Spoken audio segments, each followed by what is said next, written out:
Hey there, welcome back to another episode of MVP Business Podcast, where we showcase leaders who live through their mission, vision, and passion. I'm your host, Steph Silver, founder of Vine Collective, a leadership development, branding, and marketing agency.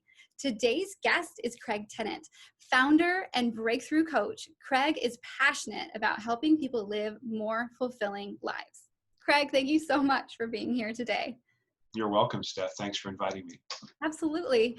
So, Craig, tell me about your history and what got you started and confident in this path of helping other people find their passions. Well, about 20 years ago, I was somewhere along the journey of my professional career, implementing software services. Mm-hmm. And I started to get connected to personal development. I went to a training one weekend. Someone I was in a relationship with said, "Hey, go do this thing I just did. It's really cool." And I started to look inside. I was asked questions that were thought-provoking, that were emotion-provoking. And I found a passion for that on that weekend. And I started to spend time volunteering in this organization, going once a month and leading people through discussions to discover deeper truths about what was working and what wasn't working in their life. And so I had, that was really great because as I did that, as I helped other people, I was learning about myself. And so I was showing up more confidently, more authentically, and that started having a great impact on my career. I started having more responsibility, being able to lead people more effectively, which came with more compensation. And so I was really having a great experience leading teams, implementing these software solutions. And as time went on, the passion for what I had working with the people about what was really going on for them just kept building and building. I just really loved it. And I couldn't figure out a way how I was going to make a living doing that, because I knew the stuff that I knew in the world of software, and I knew how to make money doing that. It was a job, and I couldn't see. And so what happened is over time, there's sort of this gap kept increasing between what I really wanted to do and what I was doing, and the work that I was doing got less enjoyable for me. Mm-hmm. The people were great, but what we were focusing on was the piece of software. We weren't focused on, hey, how are you doing today? And that's really what was intriguing to me. And so fast forward, it got to the point where I began to dread going into work. For me, it was traveling. I got on airplanes and traveled around the country and visited different companies. And that got old, but just the work that I was doing, it was the wrong focus for me. And I knew I was betraying myself in some way. And I think that was probably the worst part about it. Like, I knew there was something bigger for me, but I couldn't figure out how to get to it. Right. And I think a lot of people have that experience. Mm-hmm. Yeah. And so fast forward to about 6.5 years ago, and my phone rang one day, and it was my brother calling me. And I hadn't talked to him in a while. He was kind of running a little bit, like not staying in touch. And I was a little surprised when the phone rang with his name showing up on it, but I answered the phone, and it was his partner telling me that my brother had just died 2 hours earlier from a heart attack. I'm sorry. And so that changed everything for me in that one moment. And it turned out that just a couple of days later, I had been scheduled to go to a training, to facilitating skill training, to learn more how to work with people, to learn a specific set of processes. And circumstances were that I could still go. They weren't going to have a service for a little while. And I went into this training, and I had my mortality staring me right in my face. He was actually, he was my stepbrother. We had been together for 35 years, so he's my brother. Mm-hmm. But he was only just about a year older than me. And so that he was 52, I was 51. And so I had that. And then in this workshop, I got to look at some of the deeper underlying risks that were keeping me from really going after what I wanted. Yeah. And in that training that I was in with that mortality and that really seeing the risk clearly, I stuck a stake in the ground. And I came back. I was a shareholder in the company. It was a boutique software services consulting, about a $12 million company. I had a share of the company. And I came back and spoke to the CEO and said, you know, my plans will be changing. I don't know when, probably in the next couple of years, I'll be leaving to go do something else. And that was part of my declaration. And it took about 3.5 years before things lined up and I was ready. There was still risk for me to take that step. And so I gave my notice, and that was at the end of 2017. Mm-hmm. And I found it engaging breakthroughs with my partner in life and also in facilitation. She's a coach and a facilitator. Her name is Montine. And just recently, we brought on another person to work with our clients because we work with people around their career. Mm-hmm. Right now is a lot of the work that we're doing. So I do more coaching around confidence, around leadership, around how to show up confidently and authentically, some of the things that I've learned over my years of facilitating other programs. And then Brandy, who just joined us, is working with people on their resume, LinkedIn, and really sort of partnering with them to create connections. She knows she's a 20-plus year recruiter. So it's really been just a blast. And I love the work that I do. I just had a coaching call with one of my clients this morning, a 48-year-old woman who has been an HR professional for many years, and she's stuck, and she's looking ahead, and she doesn't know how she's going to finish her career. She doesn't want to do something that sucks the life out of her. She has no way of knowing how to get there, and I get to work with her to figure that out. That's fun. So I know I just shared a lot, but that's basically my story up until now. Up until now, absolutely. You know, one of the things that I love a lot about that story, and I like that on your website you call it the hero's journey, which means a lot to me, Joseph Campbell, and the concept of we are all on our own hero's journey. So I love that you phrase it like that on your website, and it's important to share it. One of the things that resonates with me in that is that you said you were 51 when you changed, when you decided to go, and obviously it took a big life change or in order to spark that confidence in yourself. I think one of the things that I look back on in my life is I remind myself of this all the time when I was in high school thinking about the options that I had. Nobody that I knew that was in my family went to college. I guess the only people that I knew that went to college were the teachers. So that was one option. But I thought about, okay, well, I could be a doctor, you know, like what's going to make a lot of money? What seems successful? And I kept thinking, and I reminded myself that doctors and lawyers have to go to school for 8 years at least. There's no way I'm going to have that much time to wait to be successful. I thought when I was 16. And I love that I have role models in my life that discover their passion at age 40, at 50, you know, and you know, of course they have fun and they have their journey and they have their big trenches that they have to go through. But then, you know, you think that when you're in your 20s that that's when you find yourself, when you find your passion and you have all of these, you know, big life experiences. But it takes sometimes all of that and that knowledge and foundation to get you to that place of knowing what is true and valuable in your heart. So I love that that's part of your story and that you get to share that.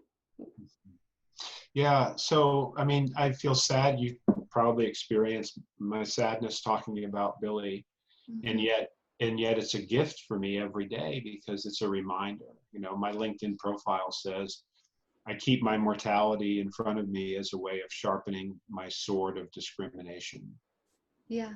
It helps me to make better decisions about what's really important right Absolutely. Absolutely. I lost both of my parents separately within 8 months of each other, a year and a half and 2 years ago. And I'm so sorry to hear that. thank you. It has definitely changed me. And I feel like I can only talk about this with certain people and the millions that might hear it on YouTube and podcasts.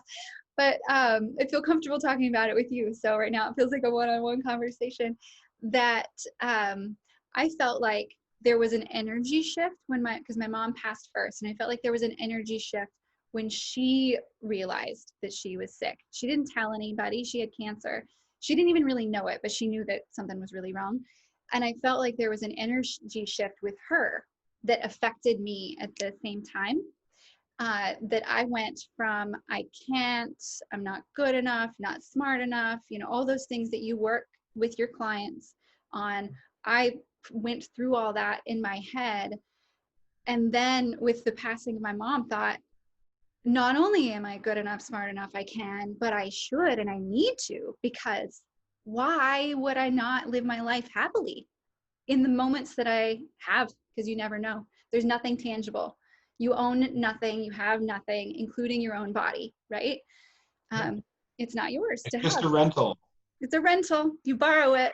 Yep, exactly. Yeah. Yeah. So, wow, we started off deep.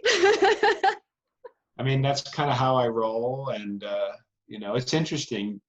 I'm going to comment on that we kind of got in deep. And, one of the things that I've had to learn over time is how to manage my energy because of the work that I do. Mhm. That, I work with clients where, like, for example, I just came through 3 sessions with a client that were pretty intense, looking back at a very challenging relationship, professional relationship with a boss over the course of the last 8 months or something like that.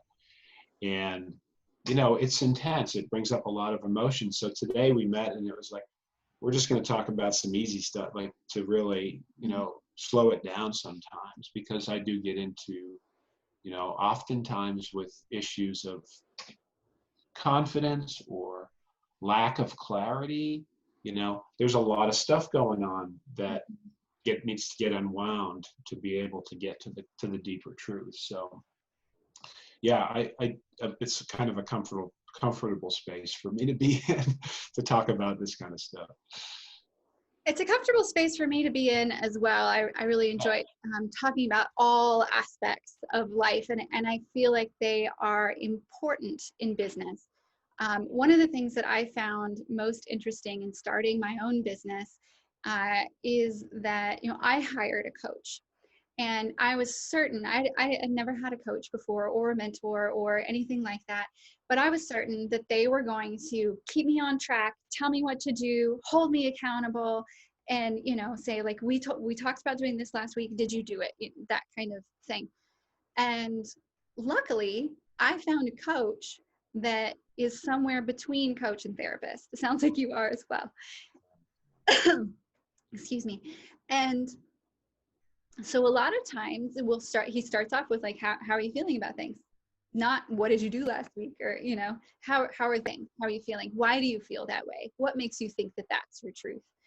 And then, sometimes he'll give me homework that is spend time by yourself, spend time, you know, meditating or journaling, or, like you said, getting to your truth of, why are things this way? What's holding you back? What's pushing you forward? Those types of things. So tell me a little bit about your process in helping people to find that confidence and that truth. Yeah, that's a great question, because it's a really unique challenge to do that, right? It's sort of a very interesting canvas in which to work. Mm-hmm. I've got this person and they're talking, and I've got to figure out, how do I help them go from some belief that's like a feeling that shows up as a feeling that I can't, I'm not, to like a belief, a knowing that shows up as a physical feeling of of space or relaxation or openness or joy or something like that. And so, I was fortunate to come across a methodology called shadow work. It's a model, and it's a set of processes that were developed over 25 years ago. And it's an approach. It has a script, it has a way, it's a lot of questions, and it uses what they call a gestalt psychodrama in a way. It's based on some work where we sort of get parts out. We externalize what's going on inside of someone. We externalize it in some way by sort of like, well, you have all this noise going on, but there's really this part and that part and this part and this part. And then we do some things that you have to really experience to know around working with those parts. And helping, and in the way that we work with those parts, they get to see something from a different point of view. And that different point of view is usually a deeper truth. And then we have a way of helping them sort of know, like everyone knows what the truth is for themselves. And all I do is help them unwind it and then make a choice to shift it if they're ready to shift it. And so we work with some concepts like the shadow came from Carl Jung.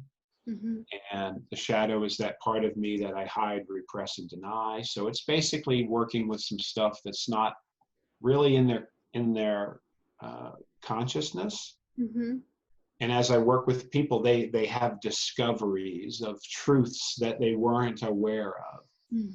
And oftentimes there's a real emotional impact when that happens. And that emotional impact is where the shift can occur. Yeah, absolutely. So it's a lot of discovering the narrative and rewriting the narrative, the like mental thought, the stories that people tell themselves. Yeah, it's exactly that. It's about getting clear on, people know like there's something not working or I'm stuck, but when they get to the truth that like, oh, what I'm really telling myself is that it's too late for you. It's too late for you. And that message, like, I don't know where it came from and I don't know how to shift it. But when I really stop and connect in and get connected to that little whisper that's kind of making me not feel well, it's telling me it's too late for you. And that's a very sad fate belief that someone holds.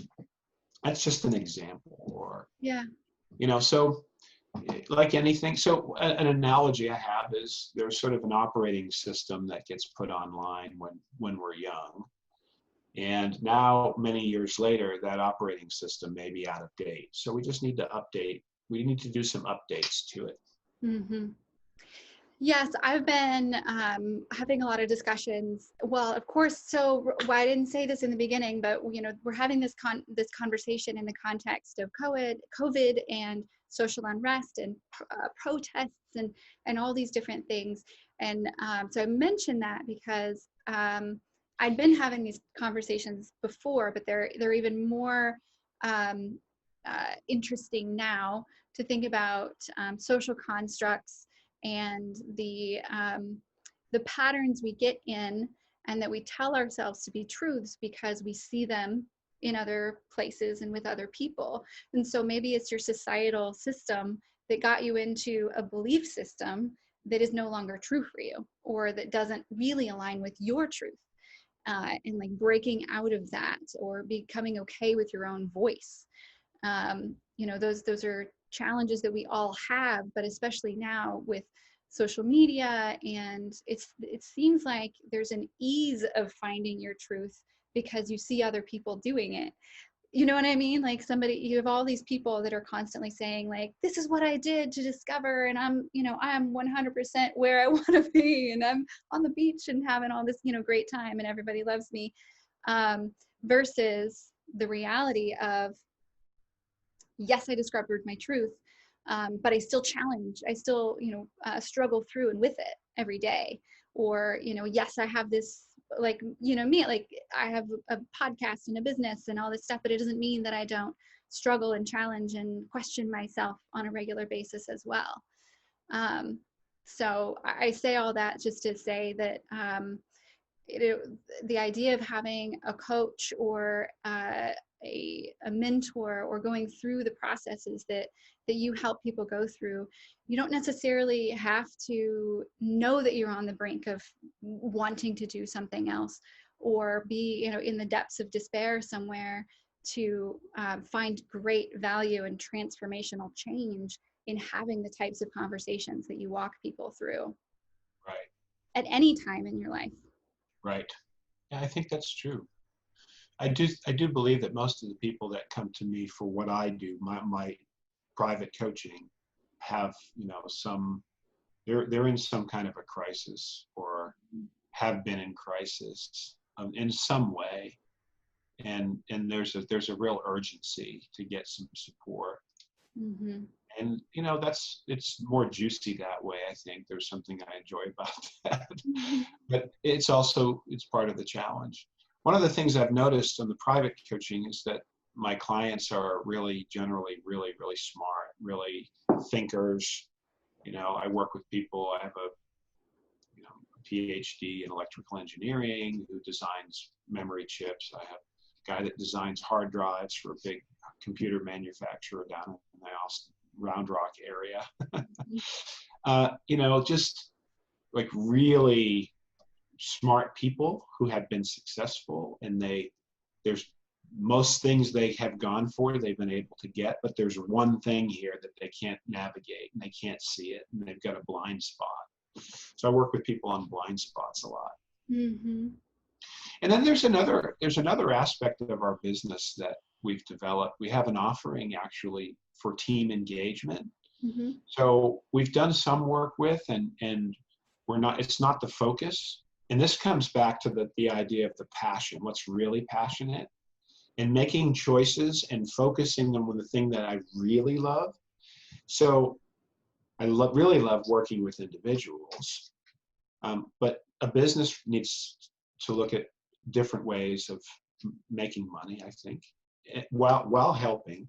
And so I brought in Brandy to help with people around networking, which is not something I enjoy at all.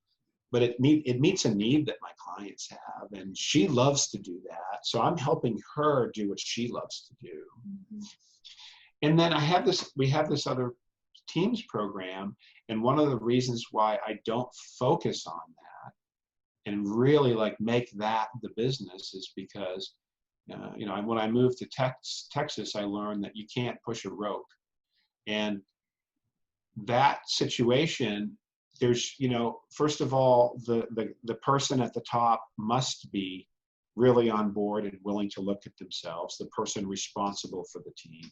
Mm-hmm. But you can tend to have a lot of people on the team that they're pushing back. They're not interested in having change or having difficult conversations to get to a good result. And so that work is less appealing to me. And I made a conscious decision to do that only when I think it's a really good company. Yeah. So that's just something that just popped up for me as we were talking about the idea of really following the bliss. Joseph Campbell, you follow your bliss and doors will open for you that won't otherwise open for others. And right. That's been probably the thing that I've done the most of in the last 2 years. That's been the hardest for me to do, as part of the struggle of going from having worked in a job for 30 years to running my own, to creating my own thing. My doubt was real high along that way. You talked about it earlier. Mm-hmm. The last 2 years were probably the most challenging 2 years of my life, and the most rewarding. Yes. By far. I am so, you have no idea how happy I am to be having this conversation and having had the experiences I've had the last 2 years. And the business really started taking off. And, it was kind of a slow go. Last fall, it really started moving. The beginning of this year was great. We had a gap, and then it's picked right. I mean, we just had our best month ever in May. I was going to ask, have you noticed any big changes in your clients or in the types of new clients that are coming to you as the pandemic has taken hold? Not really. No? No, I think that, Brandy just joined us. Brandy PT is her name. She just joined us. And so I'm helping with bringing some people for her to talk to. And so that's new for our business. And those folks are all people that have been laid off or have been looking. And, there's a little more energy and urgency around getting a job in the current climate with COVID-19. But as far as the clients that I'm coaching, they're kind of the same. They're, one of my clients is an assistant district attorney who's like, in a prestigious position, and just came to me recently. And, they all seem to, the ones that are coming to me all seem to have, like, I'm stuck somewhere. There's somewhere where I'm stuck. Mm-hmm. Or not confident. Yeah. You help them get unstuck. Yeah. And we had a deal in place. We had enrolled, we had an agreement in principle to enroll a client to do our team program. Mm-hmm. Actually a connection that I had to a European-based company that has a plant somewhere in Ohio. And they wanted us to work with their leadership team, the plant manager and all the people running the plant there. And, I think we sent them the statement of work, and the next day everything shut down. So, that may pick back up, but that's certainly an impact, because we were going to do that project. We liked that company. We thought they had already invested in some leadership development for their leaders. The person I'm working with on it has been doing private coaching for them. So we knew, like, that they're already looking at themselves. They're already more open. So we really checked it out and thought, I can be successful here and have an impact. And I like the way they're showing up. So that was impacted by COVID. That's been put on the back burner. Mm-hmm. Yeah, we've had some things pause. There's been a lot more room and time and need for that introspection, I think, is the biggest difference for me personally as a business owner, that I've allowed myself. I felt like a panic in the very beginning of, oh my gosh, how am I going to handle this? And then I had to just jump into helping my clients determine how they were going to shift their businesses. Yeah. And, and then that provided a sense of joy and accomplishment. And then my coach, allowed me, or, I guess showed the mirror of, you're doing well. Like, stop, slow down. You don't need to panic anymore. Just let this, take this time to be. And so, taking the time to kind of slow down and look at what values the, slowing down and being home brings. I'm a very much an extrovert.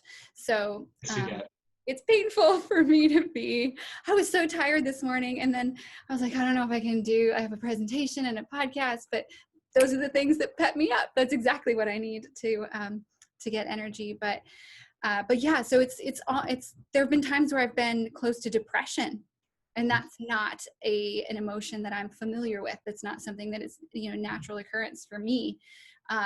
And so I've had to kind of figure out and learn myself in this new environment. And also the concept of, how did I put it the other day? It feels like there's no right decision right now, as far as like direction of growth, or where to invest, or where to invest time. And do I let the kids play with that kid, or there's no right decision. And so that's kind of played into the concept of, how do I process things, and what is my way of thinking? What's holding me back? What's getting me anxious? Is this worth spending the time and energy on? And I think that's been really interesting, to slow down and allow myself to think about those things, because I am also kind of more of an anxious person. So I would just go. and not allow myself the time to process. So Yeah. that's been something that's interesting for me to learn from and hopefully carry forward when life becomes whatever life becomes. Right. Yeah, that's beautiful. So tell me about your business. You said the last couple of years, you have been the happiest. What is it that you think brings you that joy right now? Right now? Or in the last couple of years, as you mentioned earlier? Well, I'm going to say I'm a lot, things are a lot easier for me right now than they have been over the course of the last couple of years. Okay. Because I had to go through something. I went through my hero's journey. That last 2 years was a part of my hero's journey. And the hero's journey says that, there's things are going along, there's a calling. Well, and then I enter the forest at the darkest place, right? And part of the journey is going into that dark place. Mm-hmm. And I think one of my mentors says that there's something about being betrayed. I have this ideal of how things are going to be when I go on that quest to create that thing, and then it doesn't happen. Mm-hmm. So I'm glad I just said that, because it reminded me what I've been really learning. And I think what I've gotten so much better at in the last couple of years is how I deal with disappointment, discouragement, when things don't go the way that I hope they'll go, right? So right now, the joy is I've got a functioning business, that's making money. That's good. Yeah, good. Like that's part of the deal, right? And yet the thing that as I have like these kinds of conversations, or what I do most of the time, is I'm talking to people like this. And the great thing for me is I was already working on Zoom. I already figured that out some time ago. And that has allowed me to work with people all over the world. And I know how to do the coaching that I do on Zoom. So it's great. And so that didn't change for me. I didn't have to figure all that out as we got into it. Mm-hmm. And I think my clients became much more open. Like I think people are more open to doing Zoom now because they've got to do it. Mm-hmm. So,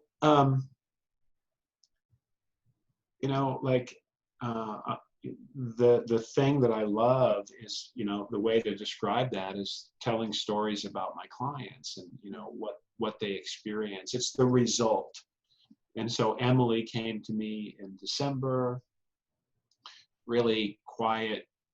I work with introverted professionals, oftentimes sole contributors wanting to be leaders. But I'm an introvert, and introverts come to me and I can work with them.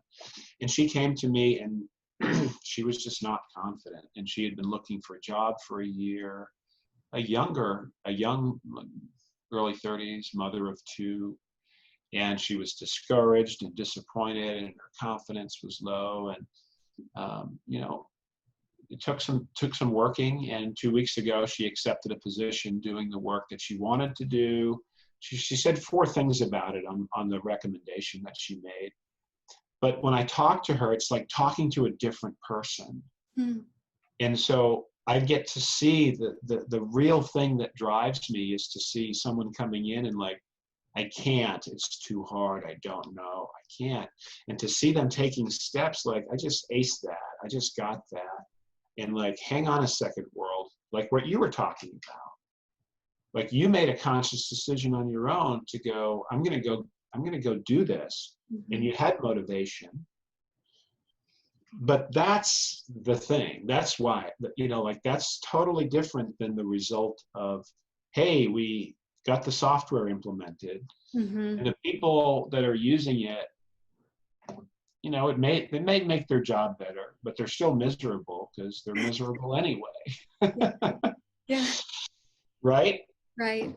So none of that ever changed on the software implementation. And, I got good results. My clients loved to work with me. I did a good job there. there's always issues there. But this is different. To see this woman, I notice when I talk to my clients, usually it's only a few months before, like sometimes it's a few months worth of regular work together, but there's a shift from, lack of confidence to like beaming. Right. And that's why I do it. You know what I've found, and one of the reasons why I'm really excited about bringing leadership to the top, leadership development to the top of the funnel of Vine Collective, is that people go through, those transformational times in their lives, whether it's with help from someone like you, or maybe a parent or another mentor or a friend. And then they jump in and they make a big decision, bold decision, and it's exciting and it's fun. And then it's hard. And then they struggle. And like you said, they go through the dark forest. And sometimes it's hard to see that you made the right decision, or that there is an end to the jungle, and you get lost in there. Or sometimes you get out and you see the waterfall and it's like, wow, yeah, this is beautiful, but I can't stay here either. I've got to keep going. And so then you have to go back into the jungle. And so the concept of, leadership, or leadership training, leadership guidance, and coaching, and transformational thought processing on an ongoing basis, I think is something that's lacking in most organizations. You might get somebody to that point of beaming confidence, but how do you keep them there or coming back? Because they're all, everybody's going to ebb and flow. Like I heard someone say recently that being an entrepreneur is like being on a roller coaster. There's always, ups and downs, and sometimes the downs are really far, but you hope that you'll come up fast and go up higher. And you just know that there's going to be a down somewhere else. Yeah, that's a great question. One of the things I'd like to say is just about, I didn't include a part of the hero's journey, which is when I go into that darkest part of the forest, I'm going to face dragons, which are my own dragons. So there's also being in that darkness that the dragons are there. And I think the dragons are the dragon for me is, you're not enough. You don't know what you're doing. Mm-hmm. That kind of a message that I've had to work through a lot of. And so there was a number of points over the last couple of years where, a number of days where I would have said, I think I'm about done with this. I'm going to go get a job somewhere. Mm-hmm. And so that does happen. So the question that you asked me was about how do they get to the confidence? How do they kind of keep from sliding back, if you will? Mm-hmm. Something like that. Mm-hmm. Well, I think it's two things. Number one is, there are cycles of growth. And so I think people are always going to have that desire and the opportunity to grow more. So I might work through one thing, and then there's the other thing to work through. So people are going to come back and get support in cycles. Usually I work with someone for a few months, maybe they'll go away, and we'll come back and we'll work on something else that's in the way. But I think the nature of the work that I do, and I apologize, there's some noise in the background here. I don't know if you can hear it or not. I have kids back here too, so okay. Okay, great. So the work that I do, it's really, I'll call it delicate and precise, and it deals so much with a deeper truth that's not present for the person, that when we get to it and shift it, uh-huh. That shift is more of a permanent shift. Uh-huh. And it's I won't say it's permanent, but it's absolutely. And so, for example, one of the things that Emily wrote in her testimonial was, I was not confident when I showed up with Craig, and when I just got this job offer, I negotiated it in a way that I never would have, and Craig and I never spoke about negotiation. Mm. And she said, what happened was I changed a fundamental belief that I was holding about myself that it was back here. And I was able to shift it in such a way that that fundamental belief just gave me confidence. Mm-hmm. So the way that I work with people has more of a lasting result to it. It doesn't mean that people won't come back, that wound might need some more work, because it's all just wounding. Mm-hmm. People take on, as young people, we take on wounding messages, like because of the way that things go on. And so that's how I would answer that question. Yeah, no, I think it's a great question, because going back to my story of what flipped, it was really just essentially, I'm not smart enough. I'm not good enough. And it was a combination of being at a Austin Woman magazine event and hearing their journeys, and a couple of employees that had worked for me for decades saying, I couldn't, there's no way I could do this without you. And I'm like, you're the one that has the talent. I don't, was my thought, like, I don't do anything. They said, there's no way I could do my thing without you doing your thing. And I thought, oh, have value. Just and there's all these things came to be that shifted the core foundation of my belief system. Yeah. So now when I question myself, it doesn't get deep enough to say you're truly not smart enough and you're truly not good enough to do these things. I might question, did I make that right decision, or other things, but it doesn't get to the depth of what it was before, because I've overcome that. I've filled that hole, and now so those foundational doubts are gone. Mm-hmm.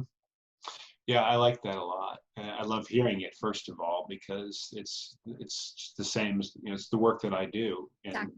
like that's so beautiful. One of my mentors says to me, the voices are still there. Mm-hmm. They're still telling me that I'm not good enough, but I've just learned how not to believe them so much. Mm-hmm.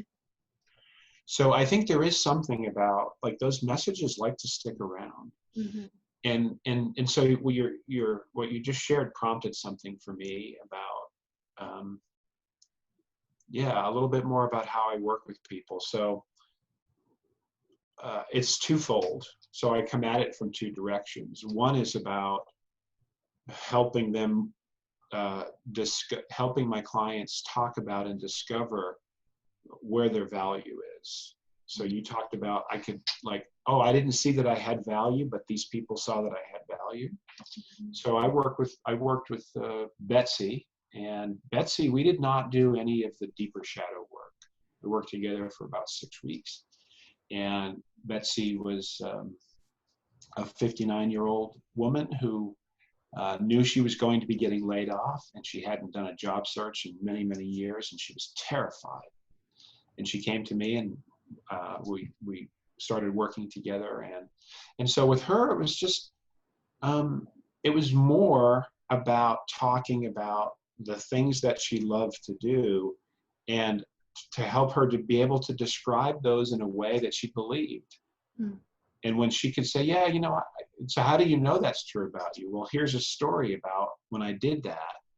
Okay, well, just tell that story when you're getting interviewed, so that kind of thing. Mm-hmm. And then I work on the other side, which is, okay, so you want to be confident, and what's stopping you from, what's the message that you have, what's the risk of you being confident? We talk about risk a lot. I mentioned that in my story about what I learned, and the process that we use. The tool, the lever that I use is around looking at the underlying risk, because that's really that resistance. If you have resistance to doing something, like, I know I should be doing that, but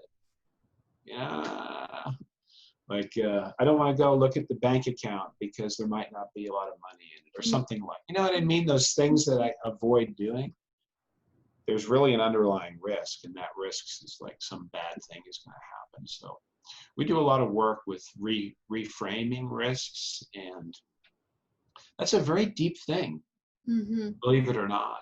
And the fear associated with it. Yeah. One of the things that I've realized recently is the fear of overcoming your routines or giving up certain pieces of your routines, even when it feels like, well, like you said, what you should be doing, whether it's getting up early to meditate or to work out or, things that don't have a lot of risk. But why are you fearing it? Why are you avoiding it? What's keeping you from overcoming and changing those patterns? Right. And it could be that it's not important enough to you, or it could be Right. that there's a big risk to do it. Mm-hmm. Yeah, And say it again. the value isn't high enough, your perceived value. Uh-huh. Or sometimes there's just some annoying message that's back there whispering, like, you're just a loser. Mm-hmm. Mm-hmm. Yeah, I mean, I was just talking to a friend of mine the other day. It's interesting. I talk to friends, and oftentimes, there's work done, Mm-hmm. because the things that I generally have conversations about what's going on for you and how you're doing, and then we talk. And this part of my support is having people I can talk to about what's going on for me. Mm-hmm. And I do some of that with my clients. I actually check in about where I am with my clients, and I'm honest with them. If I'm, this might not be my best day to guide you through this process because I'm struggling a little bit over here. And it just keeps it more real for me. It's part of the way that I want to be, is just to be authentic and not to tell them I've got it all together every single day, because that's not true.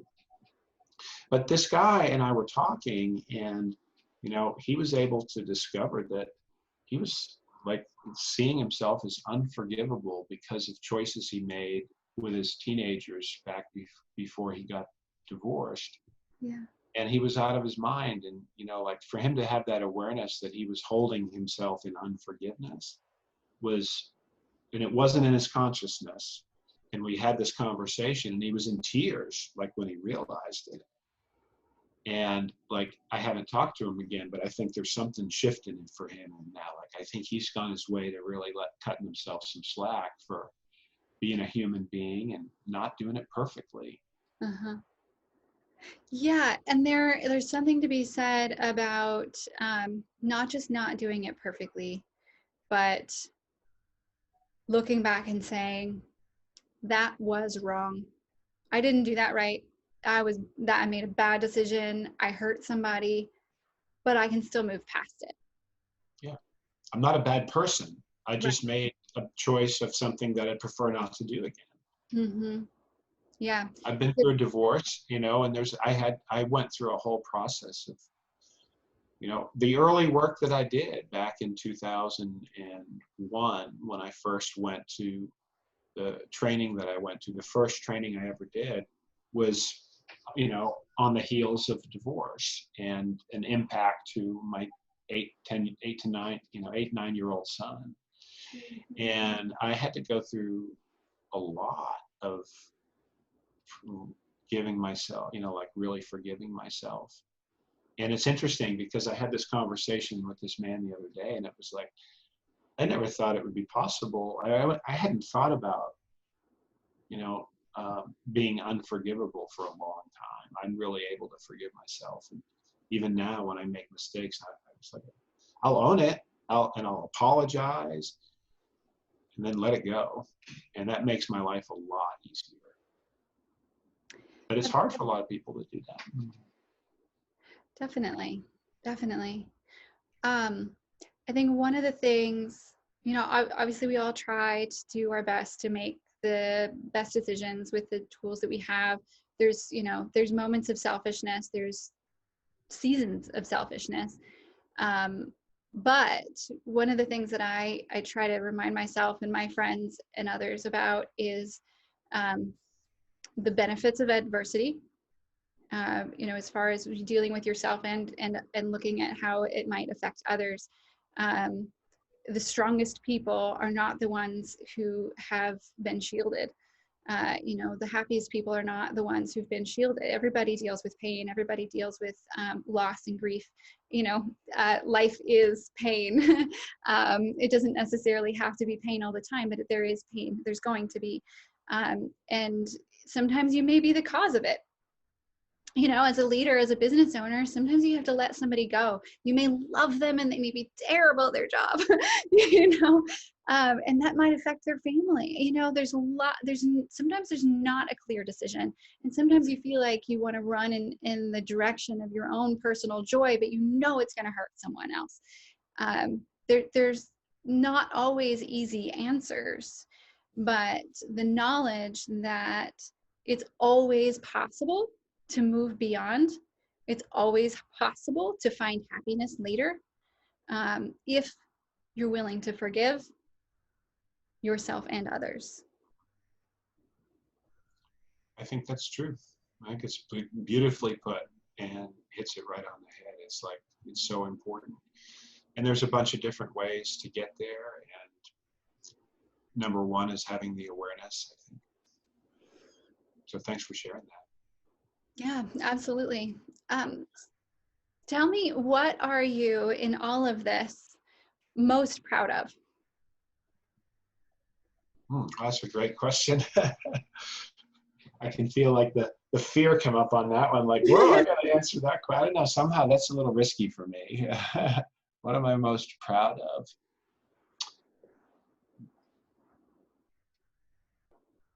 I think I've been very unwavering in the way that I make decisions about following what feels light for me.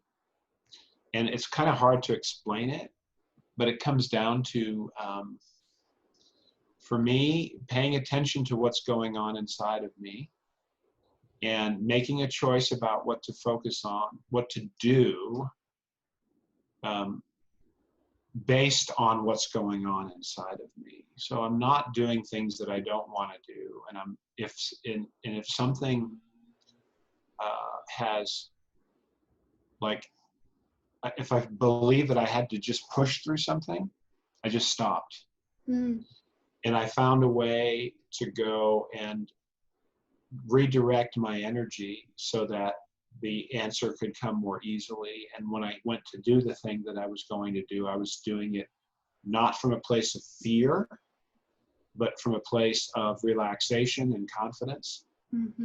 I've been able to slow things down. So I'm proud of that for me, because that's actually the biggest, the gift in this for me is I'm having a very balanced experience. I'm taking good care of myself. I'm not burning out in any way, shape, or form. I go for long walks. I was doing a lot of yoga up until the middle of March. Actually had done like 63 out of 80 days or something. I was keeping track of it. And I built that into as a meditative practice, and it was really great. Yeah. And I haven't done yoga at the studio for 3 months now. They're open, and I'm just sort of waiting a little bit before I go back. I want to, energetically check that it's a good time for me to go. Yeah. So that, I'm proud of that, because really I'm giving myself sort of the parenting, if you will, that I never got when I was a kid, because they weren't in a position to do that. Right. And so things were chaotic. I was the youngest of 5, and my father died in a car accident a week shy of my 4th birthday. And, it is, I mean, I'm not saying that as a sad story, yet there's an impact. And it created a lot of anxiety for me. And I have so much more peace and relaxation now at this stage of my life experience. So I'm proud of that. And because of that, I think that is what makes the impact. I think that what's really sets me up to work with my clients the way that I work with them. I'm really effective with them because I was able to do that first for myself. And it took a couple of years to do that. And now I'm reaping the benefit of that. And my clients are. So it's this big interwoven thing that's hard, so that's the way I would describe it. It's just, I'm proud of how I may have continued to make choices about what feels light for me. And if it feels heavy and I think I have to do it, stop. and go redirect, go take a walk, go listen to some music. No, I did that this morning. I was feeling really anxious. Yeah. And someone, so instead of having like in-office meetings, I'm venturing out. I'm having my first set of meetings, but they're walking in a park. That's great. And I was confirming that I'm having a meeting on Friday, and I thought, and they said they just got back from their own, just by themselves walk, and I'm like, I need to do that right now. I need to go outside, be by trees, be in nature, just breathe for a minute. And I felt so much better. And I think that's what the pandemic has provided for me, is like when I feel that like the tension, that resistance, like it's not necessarily that I shouldn't be doing it, but I'm not doing it right. Something's not right, Yeah. right? Like give it a minute, think about it differently, walk away, breathe, come back. But I've also been doing a little bit of meditation and yoga. I do yoga at home with Yoga with Adrienne, who is from Austin. She's on YouTube. So I've been consistently doing yoga 3 or 4 times a week, which is my consistent, because I have kids. Putting them to bed still takes a lot of time. I imagine, yeah. I tried doing the yoga at home, and it just, like, I couldn't stay focused with it in a way. Whatever it was for, it just didn't work. Energy is different. So I put on a little bit of weight, but I'll be fine as soon as I get back. And I've been walking a lot, and that's been the exercise for me. So it's not the same as what I had with yoga, and it's been conscious. Like, I tried it. Like, for the first 2 weeks, I was doing their live stream they had, and I just did not have the same experience. And so I consciously chose not to do that.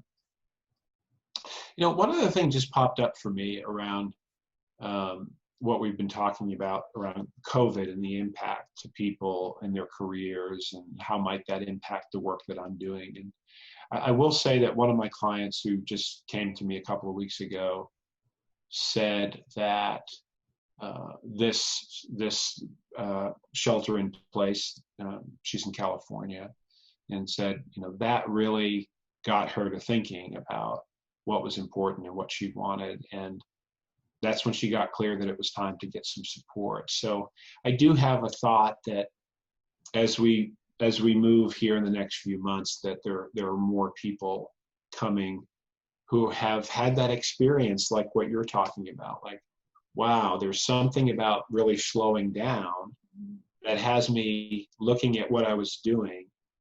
Like, I think there's going to be people going, I need help because now everything got spun back up. Mm-hmm. And I don't want to do it that way anymore. Mm-hmm. And I don't know how to get out of it. Mm-hmm. And I think there'll be people there. And then I also have clients who, went from, well, I've got challenges at work and I've got challenges at home, but now all of a sudden, my wife and 2 young children and I are all home together all the time, and we've got to figure out how to take care of the kids and still do 40 hours of work. Mm-hmm. And they're overwhelmed there's people I know who are absolutely overwhelmed in this, because it's all the support they had for their families. Mm-hmm. And some of the people are coming with that. There was one good piece of advice that I heard, and I'm not going to say it exactly correctly, but the concept is, take this time to think about all the things that you miss and what would you do more of, and all the things that you don't miss. Can you cut those things out? And I think this is, an opportunity where, we're like just quickly shifted into a totally different world. I mean, for some people, they're not, like, they were already working from home and they were already doing Zooms like you, and, they were already kind of doing a lot of things. But like, do you really miss going out to restaurants? Do you really miss your book club? Or do you really miss choir? A lot of people have been wanting to sing in choirs and stuff like that, and they can't. Or are you like, oh, I'm so glad I don't have to go to choir anymore. Then why were you doing it? So it's a lot of introspection that can and should be done. Yeah. And sometimes it's hard. Being honest with So, yourself is hard. yeah. Yeah. So my advice to people is, enroll high quality support, whether that's a family member who really can, provide high quality support, or a friend, or someone like me that invest in to get that support. Nike says just do it, and it doesn't work that way. And one component of being successful on a quest is enroll high quality support in some way, shape, or form, and know the difference between high quality and not high quality for you, because you know the difference. Mm-hmm. Yeah. I Yeah. think And when it's scary because you don't know, mm-hmm. someone told me recently, I just love this. They said, I don't know is the portal into my wisdom. Mm-hmm. So when I don't know, that's the way to get to my wisdom. And what it does is it spurs creativity. Mm-hmm. Yeah. I love that. And you got to figure out something different. And it may be scary, but when I can look at that, when I'm sitting here saying, I don't know, and then I follow it up with, well, that's the portal into my wisdom. Okay, great. That means we got something we can work with. It's a whole different point of view about it for me. I really liked it. Mm-hmm. It's the same thing with fear, right? If you look at it, it's the concept of fear and failure, oh, I might fail versus I might learn something. Uh-huh. Yep, I have a good friend and former co-facilitator at one of the first program that I went to there back in the early 2000s. She and I were, after a few years, we were leading some of those trainings on the weekend trainings that we did. And her email signature, I think to this date, still says, failure equals learning. Mm-hmm. And it's just a great reminder. So thank you for that one. Yeah, absolutely. I try to remind myself of that all the time. I have so many Post-it notes where I'm like, oh, that's such a great, and so I swap them out as my inspiration. But fail fabulously is something that I've been working on. Like if you don't take big risks, then you won't have big rewards. Concept. So if you're gonna fail, do it. And you've enrolled high quality support in your journey, and you see the impact of that. And so, again, that piece is important. It's like, if you want to go big, make sure you bring big support with you, because it's challenging to do it alone. And it's like maybe 15% of people can do it without a lot of support, but most people need support in a journey like this. Yeah, and I would assume that those 15% probably have some sort of support they're just not acknowledging. Yeah. I realized really early that I need to verbally process. And if I'm not going to have a business partner, I can do that with my husband, but he's not asking the right questions and I get frustrated. Or he's saying the other person is right, or whatever it is, there's a frustration there, whereas with a coach, or there's some friends that I can talk to, but I can have consistent, constant, um, uh, predictable conversations that lead me down paths that I'm not predicting. So the first thing I did when COVID hit, I have a client who's also a business coach, but I know she's very different than my business coach. The way she thinks about things is very much more like sales and accountability and all that kind of stuff. So I said, okay, what am I missing? What am I not seeing? I talked to Bill about my mental space and my journey and all of that kind of stuff. And that's been really helpful. That's been what I needed. But that's a totally different component. So now I look over here. What am I missing? What do I need to be looking at? And she got me thinking about things differently over there. But it's a conversation, and it's a thought process that if you have a board of directors, or even a business partner, sometimes you can go down and ask those questions. But that third party objective, what are you not seeing financially? What are you not seeing emotionally? what are you telling yourself? Like all the time, my business coach, Bill Small, will say, you just got excited. You just got lit up. This happens in every one of our conversations that you go, you talk about all this stuff that's not working. And then I ask you a question and all of a sudden you're really excited and everything's, what's happening there? Let's do more of that. Let's focus on those wins and tell yourself, and flip the script kind of stuff. But yeah, it is interesting having those conversations. It's almost like having conversations with yourself, but from an outside perspective. Right. Yeah, I think one aspect, the way I look at high quality support is there's certainly the piece of accountability in there, but I think that's the smallest piece. Yeah. You see that now. Yeah, like that, did you do what I asked you to do last week? That's the small piece.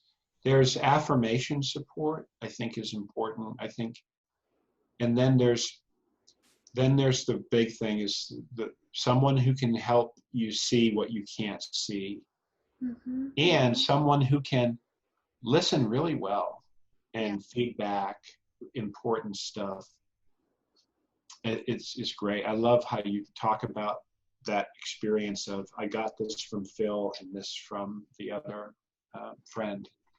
Yeah. So that tells me that you get that. And so I encourage your listeners to do the same thing. Like if you're on some kind of a quest, whatever it is, creating your own business or getting the next job or going from sole contributor to a leadership position, where are you getting support for that? I have a group of 3 other people that I meet with every Monday. We've been meeting on Zoom for about a year and a half. I met them at a business training program that I signed up for and went through in 2018. One's in San Francisco, one's in Seattle, one's in Portland. And every week we get together for an hour, we do a check-in, and then everybody checks in for 15 minutes on their business. Celebrations, learnings, what am I doing this week? And what support do I want from this group? And we're sort of, it's a peer group, and nobody pays, but we support each other. So support is going to make, especially if you're finding yourself discouraged or stuck, find your support. It'll make a big difference. Absolutely. Yeah. Thank you so much, Craig. I have very much enjoyed this conversation. It's been awesome. It was rich. It was a rich conversation. Absolutely. There's so much valuable content in here. We may just have to do it again. That's great. I'd love to visit with you again, Steph. Yeah. Absolutely. Thank you so much. My pleasure. Thank you for inviting me.